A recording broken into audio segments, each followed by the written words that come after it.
আসসালামু আলাইকুম। অনেকেই কিন্তু অনেকভাবে মাছের মাথা রান্না করে থাকেন। এভাবে একবার মাছের মাথা রান্না করবেন, দেখবেন কতটা স্বাদ লাগে।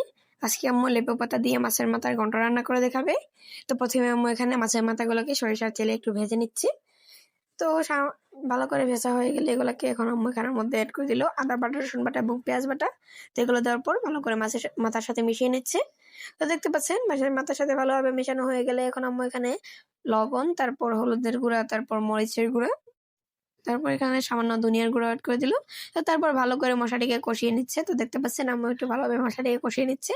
তো ভালোভাবে কষানো হয়ে গেলে এরপর যে আম্মু এখানে পরিমাণ পানি অ্যাড করে দিল। তারপর আবার নাড়াচাড়া দিয়ে ভালো করে এটিকে রান্না করে নিচ্ছে। তো দেখতে পাচ্ছেন এভাবে করে সময় নিয়ে রান্না করে নিতে হবে আপনাদের। এরপর যে আম্মু এটিকে ঢাকনা দিয়ে দিল।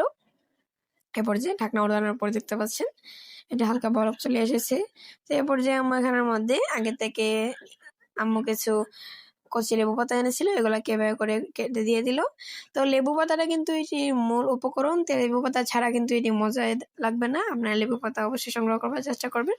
তো তারপর ভালো করে এভাবে রান্না করে নিতে হবে বেশ কিছুক্ষণ। তো দেখতে পাচ্ছেন এভাবে যখন তেল ছেড়ে যাবে এবং শুকনো শুকনো হয়ে আসবে, এরপর যে বুঝবেন হয়ে গিয়েছে। তো এরপর যে নামিয়ে এলেই কিন্তু তৈরি হয়ে যাবে আমাদের এই দারুণ চাঁদের মাছের মাথার ঘন্ট। আর লেবু পাতা দিয়ে মাছের মাথার ঘন্ট কিন্তু খেতে অসম্ভব মজাদার। আপনারা এটি বাড়িতে অবশ্যই ট্রাই করবেন। ভিডিওটি ভালো লাগলে অবশ্যই লাইক করে দিবেন। চ্যানেল নতুন হয়ে থাকলে সাবস্ক্রাইব করতে ভুলবেন না।